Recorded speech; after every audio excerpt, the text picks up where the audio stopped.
I'm not usually one to waste time on adult websites, but one random night in July, I not only browsed through one, but also ended up paying for their premium membership. I figured $100 wasn't too steep. I was watching a live stream featuring an alluring woman. Even though I'd seen more impressive shows, there was something about this one that hit hard. They called her Hot Housewife Emma, but I knew her real name was Lauren. Yeah, Lauren was my wife. After their intimate session, her partner, with a smug look, said, "Well, darling, that was something. I bet your husband can't make you feel this way, can he?" Lauren, keeping her cool, shot back. "Well, Marco, it was fun, but no one sets me on fire like my husband. I've been with a few men, but none of them make me as happy as he does. You're good, but he's amazing, so keep trying."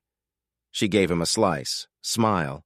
Puzzled, Marco asked, "If he's so great, why are you here cheating on him?"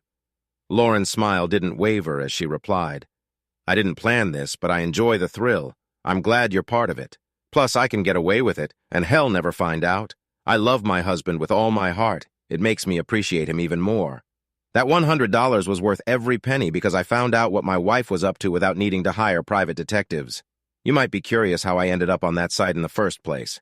That's a fair question, and the truth is it was just a weird stroke of luck, a rare twist of fate. Not lucky that Lauren was with Marco, but lucky that I discovered her cheating. Lauren and I have been married for over 8 years. We first met as kids in elementary school in a small town in central Illinois. She lived in town. I lived in the countryside. Her dad owned the biggest grain elevator around, and my dad ran the largest grain farm. Naturally, since our parents did business together, we met, went to school together, and became friends. I won't bore you with tales of childhood crushes or college romances. We both dated other people over the years. We hadn't been exclusive, but deep down, I think we always knew we were meant to be together. I was her first, but we both had others along the way. It was during our junior year at the University of Illinois that we decided to be exclusive.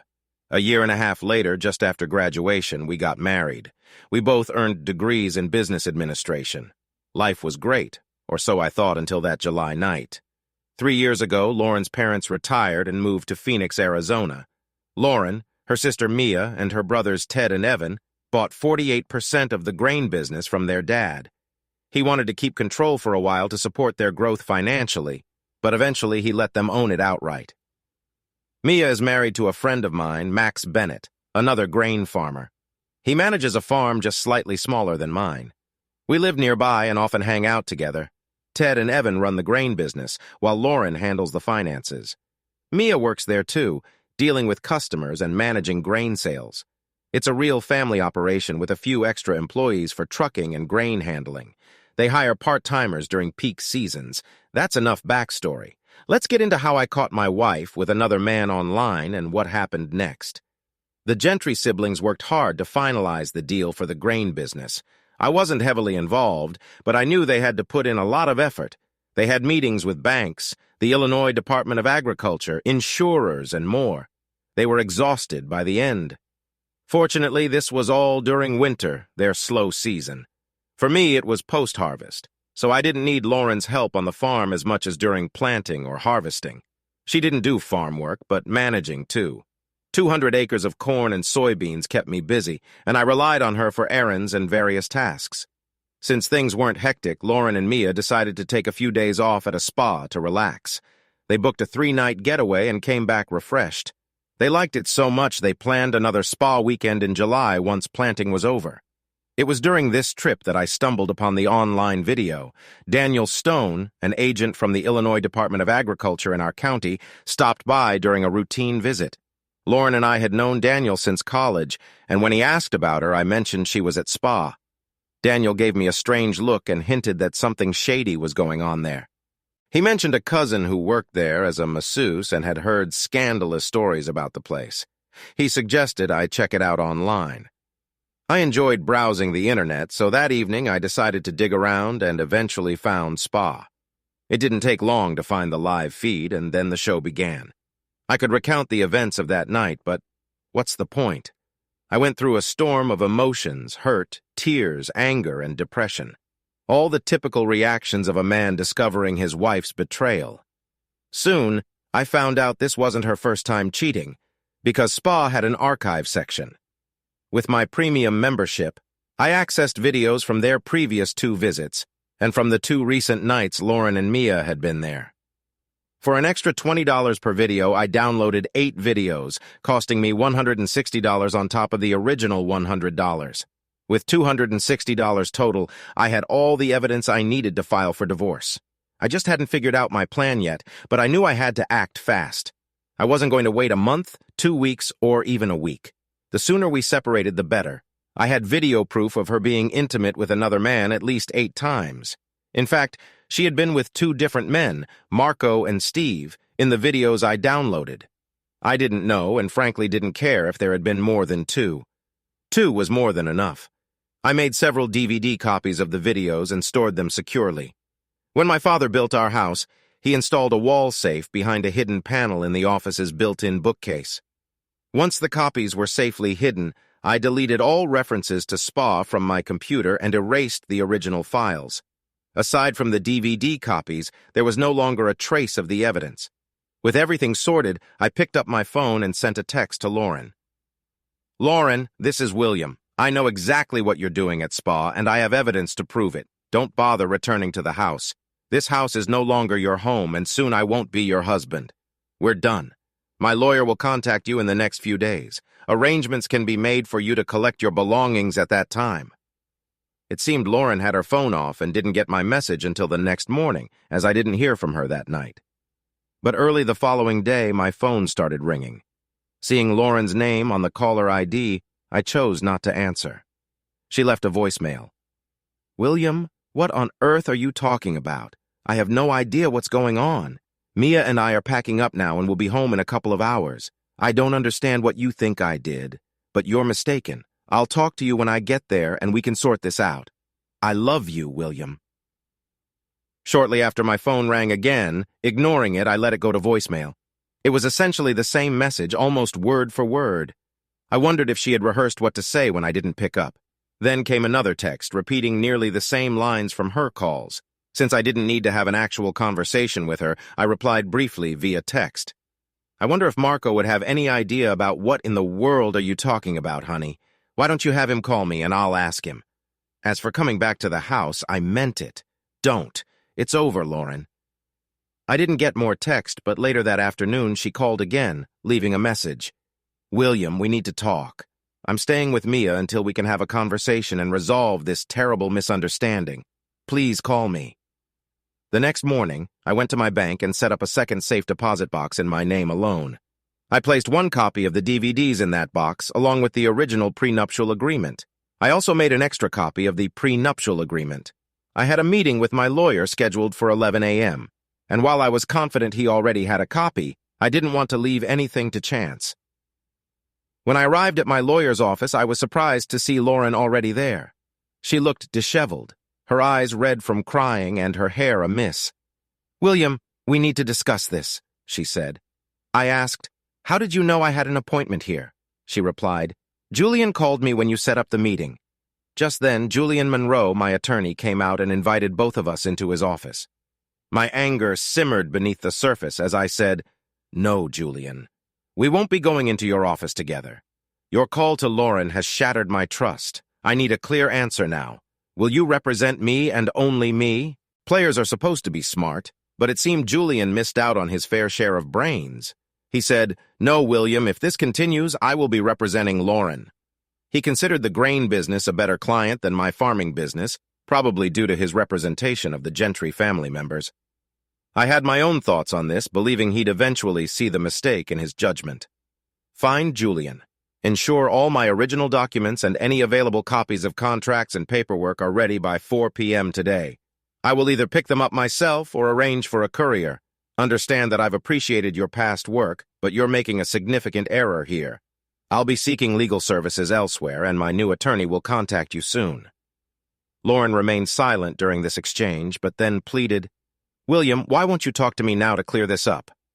I replied, "Because, Lauren, it's evident Julian values you more as a client than me. I won't engage without legal representation, and I don't trust him." Julian interjected, "William, you know I've always been straightforward with you. You have nothing to fear." In my mind, I thought, "Oh, Julian, I have plenty to fear. You can't serve two masters, and it's clear who you've chosen. Goodbye. My attorney will be in touch," I declared and walked out, hearing Lauren start to cry again. Darn it. Now I had to find a new attorney.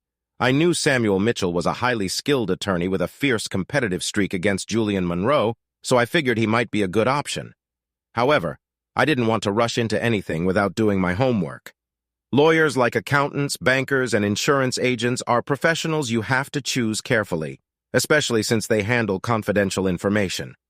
Knowing a few people who had used Samuel's services, I called his law office and asked for a list of references. The secretary who introduced herself as Isabel was happy to email it to me. On the list, I saw the names of 4 friends. I decided to visit 3 of them to get their take on Samuel's work. It didn't take long. All 3 gave glowing recommendations. Confident in Samuel's abilities, I skipped the 4th friend, Max, because he was married to Mia, Lauren's sister, and I didn't want to involve him. I called Samuel's office again, introduced myself, and asked for an appointment after 4 p.m.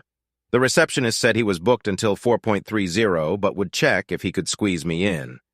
When she got back on the line, she confirmed he could see me at 4:30 for a brief meeting. I agreed and mentioned it arrived a bit early. She replied, "Great, Mr. Turner. See you then."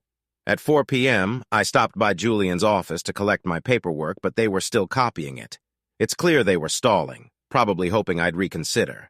Frustrated, I demanded they finish within 15 minutes or my new attorney would contact them. They asked who it was, and I said they'd find out soon enough. Suddenly, the office was bustling, and 20 minutes later, I had all my documents. I arrived at Samuel's office on time and met with him. He agreed to be my personal and business attorney. I asked if I could leave my paperwork with him for safekeeping, and he agreed, storing it in his vault. We scheduled a meeting for the next morning to review everything and plan my divorce. When I left the office, Isabel smiled and asked if she was causing any delays in my evening plans. I laughed and said, "Not at all, Isabel, everything's on track." She replied, "Glad to hear it. William." The next morning, we reviewed my business paperwork. I can't discuss specifics due to attorney-client privilege, but Samuel said everything looked in order. He paused for lunch, and Samuel and Isabel invited me to join them at a local diner. I agreed, needing to stop by the bank afterward. Lunch was pleasant, and I learned more about them. They'd been married for 10 years and had 2 young daughters. They showed me pictures of their charming girls, who clearly took after their mom with their beautiful smiles. The lunch was good for me, helping ease into the new attorney-client relationship. However, it also reminded me of what I'd lost. Samuel and Isabel's dynamic was a painful reminder of how things had been with Lauren.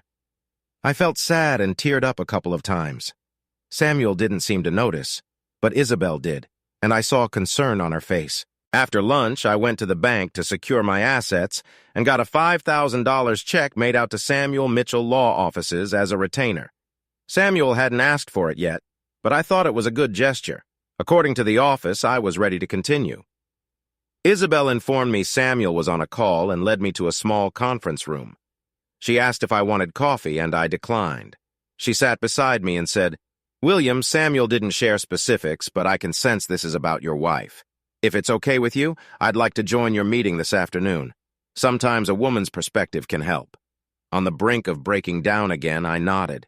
It felt comforting to have Isabel's empathy. I recounted the painful story of discovering Lawrence's infidelity. I broke down a few times, and Isabel offered her support and sympathy. After regaining control of my emotions, I laid out my intentions clearly. Unless something changed my mind, I planned to file for divorce and enforced the terms of our prenuptial agreement. Samuel and I went through the prenuptial agreement in detail. Essentially, it stated that I retain 100% ownership of all farm assets, real estate, personal property, while Lauren retains 100% ownership of the grain business assets. If there was no infidelity, Lauren was entitled to 50% of our financial assets. However, if infidelity was proven, she would only receive $25,000 for each year of unfaithfulness, and I would receive $25,000 for each year of infidelity instead of 50%. Samuel asked if I had evidence of the infidelity. I told him I did, but wouldn't reveal it unless absolutely necessary for court.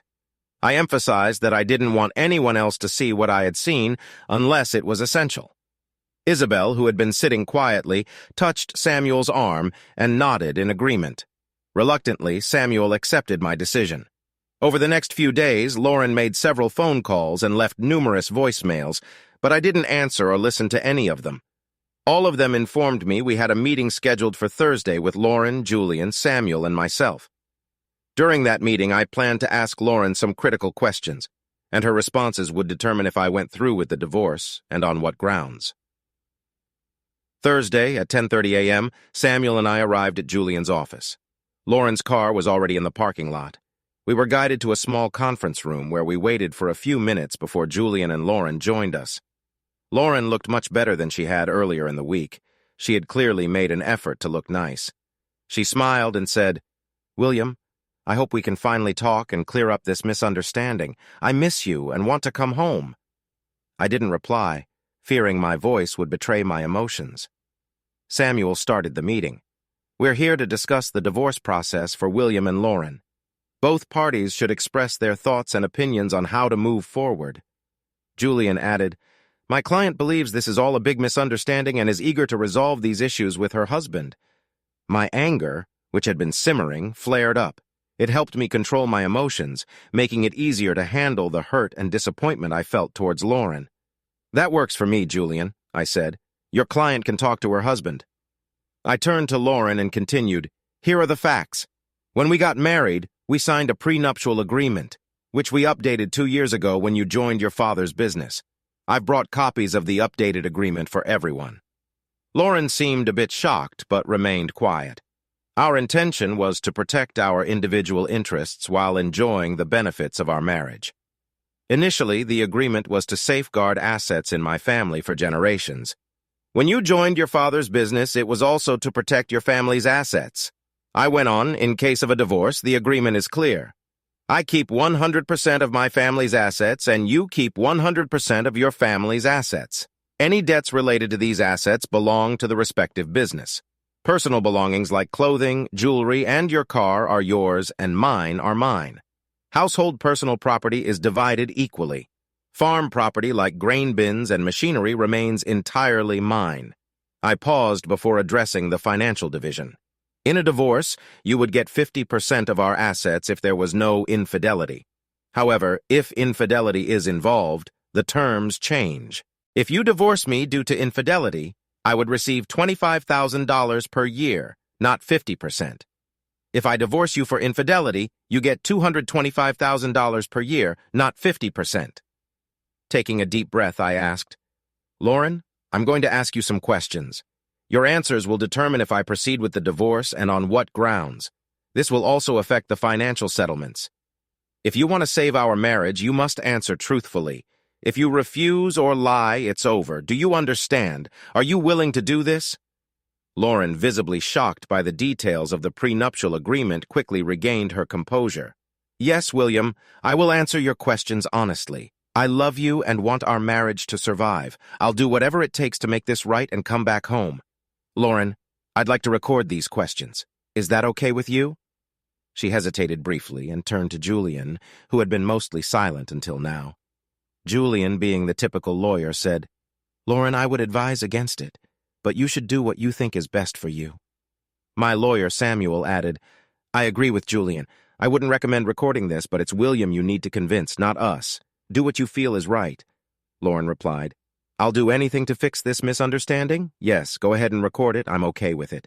"Julian, I set up a tape recorder on the table to capture everything." Lauren asked what my questions were, and I explained I wanted to ask about her faithfulness, divided into 3 time periods. First, from the time we committed to being exclusive until we got engaged, I asked if she had been faithful during that time. Lauren smiled and said she had been, but I pointed out her lie. Marking it as lie number 1, her smile vanished. I told her I nearly walked out right then, but decided to stay. I asked if she remembered an encounter with Louis Fairbanks 2 days after we promised exclusivity. Louis had bragged about visiting her when her parents were away and being intimate with her in her bed. Mia had overheard and assured me Lauren loved me and wouldn't cheat again, urging me not to act rashly. Although I didn't like it, I let it slide. but warned Lauren there would be no more passes, and she needed to be honest from now on. I continued, saying I didn't trust her after that incident, so I monitored her closely for 6 months. She didn't raise any suspicions, so I proposed and gave her the ring she was wearing. I acknowledged she might have wanted it sooner, but I wasn't ready to fully trust her, so she had to wait. Next, I asked if she had cheated during our engagement from receiving the ring until our wedding day. Without hesitation, she said, "No, absolutely not." I expected that answer and believed it was true because I still didn't fully trust her. I mentioned I had continued to keep an eye on her until I felt confident in her loyalty. Julian, noticing Lauren's emotional state, suggested a break. He wanted to talk to his client and give her time to collect herself. Both he and I noticed she was on the brink of breaking down. We decided to break for lunch. Samuel and I picked up Isabel, and we headed to the local diner for the Blue Plate special. Isabel asked how things were going, and Samuel replied, "William is holding up. He's laid the groundwork for honest answers about their marriage. If Lauren confesses everything, he might still consider divorce, but he could also see she genuinely wants to save the marriage. It'll be tough, but he can handle it. Of course, if she lies, William will have to decide how to proceed." Isabel looked at me and sensed my pain. I managed a weak smile and said, "This is incredibly tough. Why do people make such foolish choices, causing pain to themselves and those they love?" She placed her hand on mine and said, "If only we could know, William, we'd give them a reality check before they made those foolish choices." That actually made me laugh, as did Samuel. Even during these trying times, I found a way to laugh. It's a testament to human resilience. People grieve at funerals, but also find moments to laugh. I suppose it's the same with divorces. Amidst the grief, there can still be room for laughter. I grinned at Isabel and said, "Thanks, Isabel. I really needed that." She nodded, smiling back. Shortly after 1 p.m., we returned to Julian's office to continue. Before I asked the next question, I reminded Lauren, "You must answer these questions with complete honesty. If you lie, it'll be the end of this meeting and our marriage will have no chance. Do you understand?" Lauren replied, "Yes, I understand. And I'll tell you the truth. On the day we got married until now, did you ever cheat on me?" Tears welled up in her eyes, and my heart ached for her. I knew this was painful, but I needed her to care enough to confess everything. I didn't know if I could prevent the divorce, but if she told me the complete truth, at least I'd know she wanted to try and save our marriage. "Yes, William, I did cheat on you. I'm so sorry, William. Can you ever forgive me?" I asked Julian and Samuel to leave the room because I had more questions for Lauren and didn't want to embarrass her. They objected, but I insisted, and Lauren nodded to Julian that she wanted him to leave as well.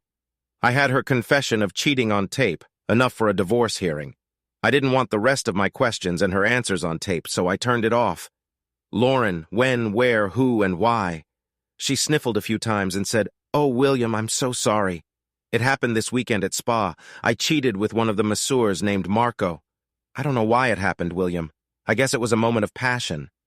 Mia and I had a great day, and after a wonderful dinner, we decided to get a massage before bed. My masseur was Marco. I was lying on my stomach, and Marco began the massage. His hands felt soft and strong, and I didn't stop him. At that moment, I had no idea things would go so far. She started crying and said, "Oh, William, if I could go back, I never would have allowed it, and we wouldn't be where we are now. You have to believe me." I was shocked, but said, "This is shocking, Lauren. I am so sorry, and I don't know what to say." She sat in silence, looking down and sniffling. After a while, she looked up and asked, "William, is there any hope that you will forgive me?" Without making it sound like a courtroom, I asked, "Lauren, is this the truth, the whole truth, and nothing but the truth?" She looked at me with a mixture of confusion and apprehension, trying to gauge how much I really knew. Suddenly she said, "Yes, William, that's what happened. I'm so sorry." My heart felt like it was being torn apart, but I managed to conceal the pain and anger. I kept my composure, stood up and signaled for Samuel and Julian to return. Once they were back, I firmly stated, "This meeting is over. Here's what happened next." After that, I walked towards the door, but then turned back to address Lauren. "Lauren, I'm filing for divorce based on infidelity, and the terms of our prenuptial agreement will be enforced." She looked shocked and pleaded. "But why, William? I confess to my infidelity, and I'm begging you to forgive me and continue our marriage. Please, William, please. I love you so much. Please forgive me." I replied. Lauren, you lied to me. You didn't care enough about our marriage to be completely honest. If you had been, I might have considered working things out, but you didn't even give it a chance. You had the opportunity to come clean, but you chose to lie.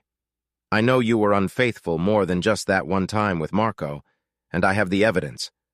I warned you to tell the truth, and you didn't care enough about me or our marriage to do so. It's over. I turned back to the door, opened it, and began walking away. Lauren screamed, "Wait!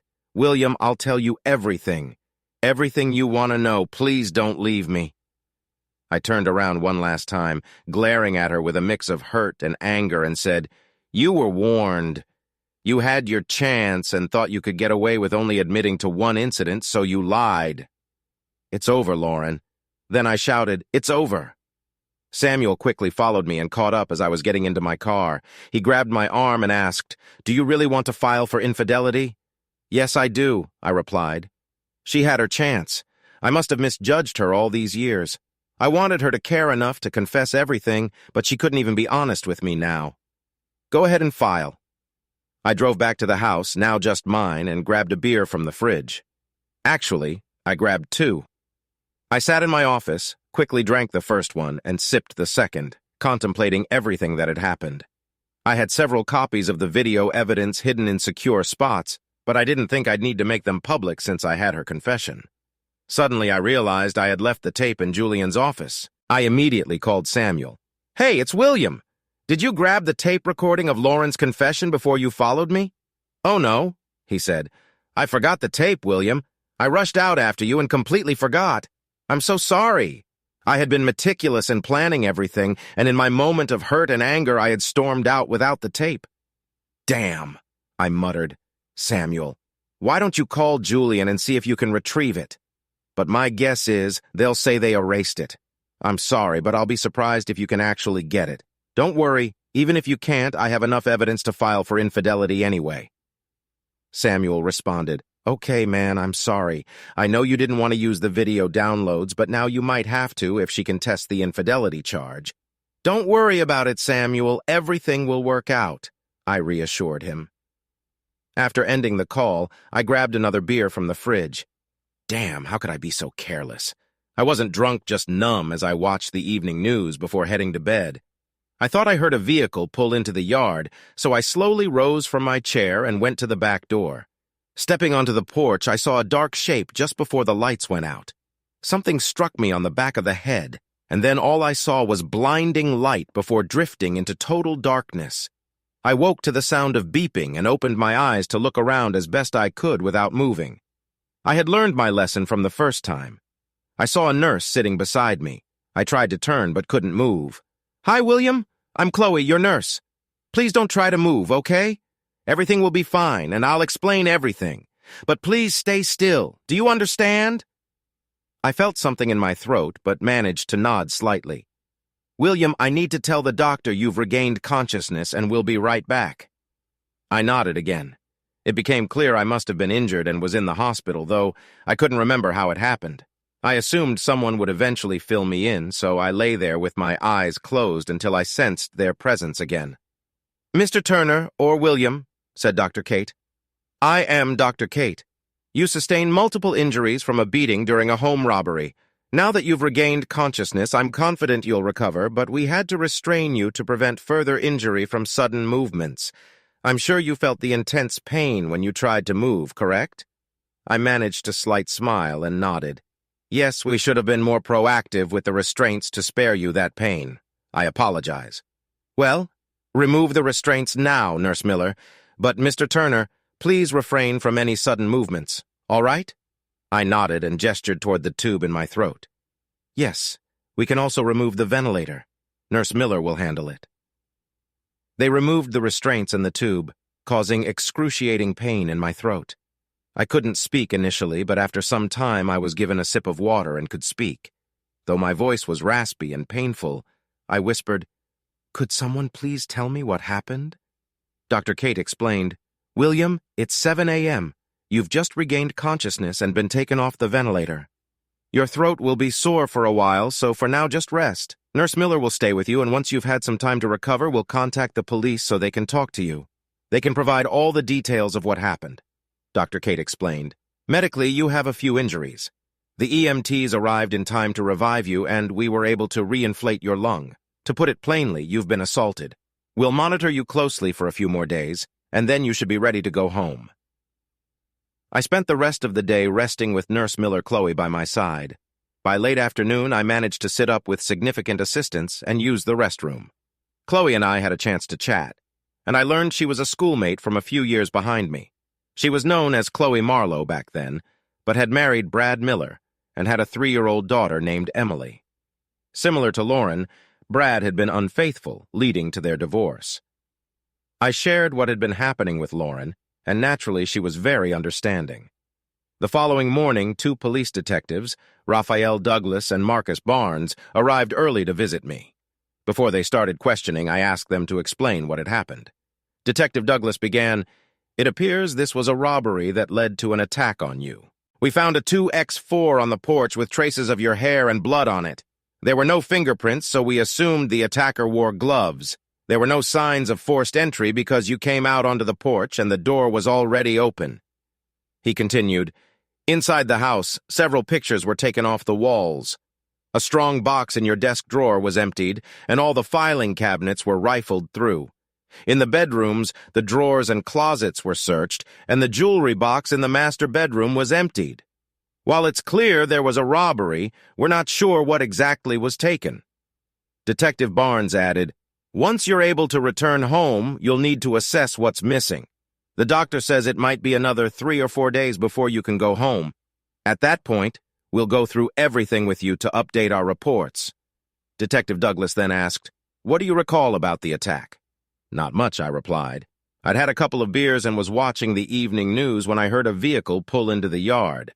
I got up to see what was happening, stepped onto the porch, and saw a shadowy figure just before the lights went out. I don't remember anything else until yesterday. I'm afraid I won't be much help in finding who did this." Detective Douglas continued, "We need to ask a few more questions to aid our investigation." He inquired about my wife's whereabouts during the incident. I explained that my wife and I were separated and going through a divorce, so I didn't know where she was. He then asked if he could call me William, to which I agreed. He asked about the progress of our divorce and if there was significant conflict. I told him it wasn't going well as she was challenging the grounds for divorce. When he asked about the grounds, I said I was filing for infidelity, which would significantly lower her settlement, and she was disputing it. The detective commented that this gave her a motive. "Detective, I just can't believe she'd do anything to harm me," I said. He reassured me they would look into it closely. He asked if there were any other individuals who might want to harm me, or if I had disputes with neighbors, friends, family, or anyone else. I couldn't think of anyone. The detective then mentioned the need to inventory what was missing once I was able, and asked if there was any cash in the house, possibly in the strongbox. And if so, how much? He also asked if there were any valuable items like jewelry or artwork worth thousands of dollars. I told them yes, there was some cash in the strongbox, about $8,000. I usually keep around $100 in cash on hand, but I had recently withdrawn some, so it was closer to $8,000. There were a few nice pieces of jewelry, but none valued over $1,000. I can't think of anything else of significant value at the moment. I decided not to mention the hidden safe behind the bookcase, as the detective hadn't brought it up, and I wanted to keep it a secret if possible. Detective Douglas said, "Well, William, that's all for today. If you remember anything else, please call me. When you're ready to return home, let us know so we can do the inventory. If we have more questions, we'll visit you here or at home." For the next 4 days, I gradually improved. I took plenty of naps and chatted with Chloe. I had several visitors, including Max, Mia, Samuel, and Isabel. Lauren didn't come to see me, and apart from Mia, none of her family visited either. Given the circumstances, it was understandable, but I would have welcomed the company. Julian, Lauren's attorney, also came to see me. We had been friends for years before the divorce began, and I appreciated his visit. Someone expressed sympathy for my injury and wished me a speedy recovery. Both Mia and Isabel kissed me on the cheek before leaving, and I saw tears in their eyes. I had a rough time during those 4 days. Even though I slept, I had unsettling dreams. Sometimes I'd wake up feeling panicked, with my heart racing and tears in my eyes. A few times I woke up disoriented, not knowing where I was, but Chloe was always there to comfort me with her gentle words and touches. I'm pretty sure I even woke myself up with a scream once, though the details of the nightmares escaped me. Later, I discovered that Chloe stayed at the hospital with me, even when she was off duty, only leaving to freshen up and change her clothes each day. She said it was because of the troubles in my marriage, and she wanted to be there for me. I was truly grateful for her support. Dr. Kate eventually came to inform me that I'd be discharged soon. Relieved, I quickly prepared to leave. Chloe helped me get ready and even wheeled me down to the lobby where Max and Mia were waiting to take me home. Chloe wished me good luck and gave me a warm hug. I could tell she cared. But with my life in chaos, marriage problems, and health issues, I didn't pursue anything further. I mentioned that I'd like to call her sometime in the future, and that was it. Update. Upon entering my house, the mess was overwhelming. Max and Mia offered to help clean up, but I told them I'd prefer to leave things as they were until I had a chance to go through everything. I assured them I'd call when I was ready for their help, and they reluctantly agreed, leaving me alone. My first task was to check the safe behind the bookcase in my office. To my relief, everything was intact, including a significant amount of cash, certificates of deposit, stocks, bonds, and the DVD containing evidence of Lauren's infidelity. Clearly, no one had discovered the safe. I inspected the rest of the office and noted that aside from the cash, my laptop, and a few numbered prints of wildlife by Larry Winslow, nothing seemed to be missing. However, I saw bank statements and credit card statements laid out on the desk, so I alerted both the bank and credit card companies to watch for any unusual activity. Over the next few weeks, the investigation into the robbery and assault moved slowly because the police lacked substantial evidence. Those Douglas and Barnes provided regular updates, but no new leads emerged. They explained that the absence of high-value items being stolen made it hard to track down potential culprits. During their last update, they suggested the case might be put on hold unless significant evidence surfaced. Initially, the detectives had questioned me about Lauren and our relationship. I had been mostly cooperative and honest. I strongly believe Lauren wouldn't harm me, and taking items she would receive in the divorce didn't make sense. The detectives seemed to share this perspective, as their inquiries about Lauren didn't lead to anything substantial. To safeguard my finances, I opened new bank accounts and ordered new checks, feeling more secure with these precautions. I also bought a new laptop and reorganized my office, getting back to my routine. As I handled some overdue bills, I found an invoice from Reds Inc. A sudden realization hit me. Reds stood for Remote Electronic Data Storage Solutions. I had video surveillance covering my property, including the house, grain bins, and machine shed. This footage was stored on a computer in my grain office and backed up nightly to Reds. Normally, I deleted the oldest data each month to manage the storage fees. However, I hadn't deleted anything since the robbery. I had video evidence. Without hesitation, I logged into Red's website and selected the day of the robbery from their archives. I downloaded the entire day onto my laptop to review it. My hope was that the video quality would be good enough to identify the culprits. If it met my expectations, I planned to create a DVD copy for Detectives Douglas and Barnes to revive their investigation. As I reviewed the footage, it became clear there was nothing valuable for the detectives, leading me to believe they might not solve the case. With the bills paid, I started planning my future. I decided to reach out to an old college friend who worked at Cargill, one of the largest grain merchandisers in the U.S. Through my connection, I arranged a meeting with key decision-makers in their acquisition department. It was astounding how personal connections could facilitate things.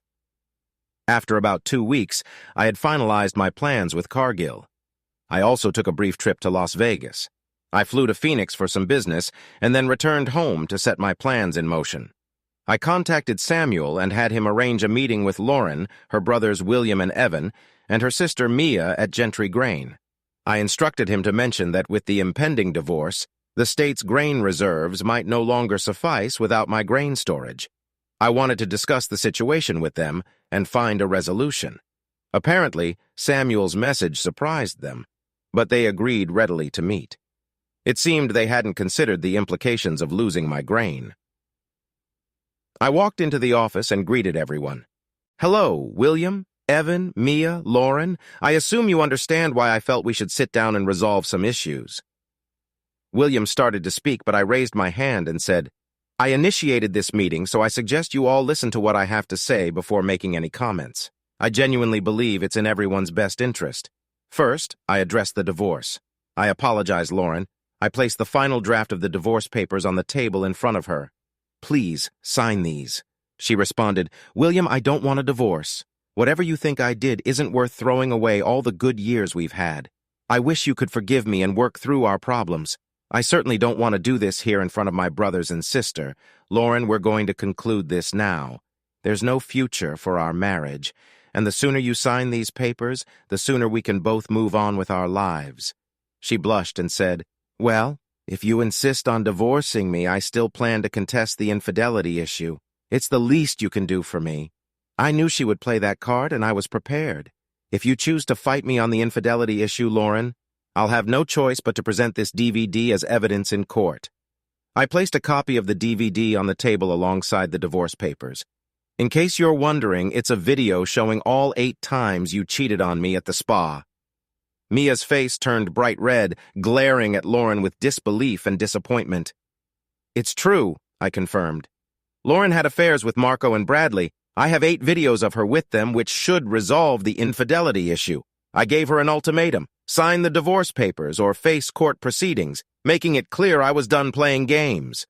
William and Evan looked shocked, while Mia quietly cried. Lauren eventually signed the papers, and I left her a copy, placing the rest in my briefcase. She appeared numb, her eyes filled with unshed tears, clearly shocked at the evidence I had. Moving on to the grain situation, I addressed the group, acknowledging their shock and assuring them I'd be brief despite the unfortunate news.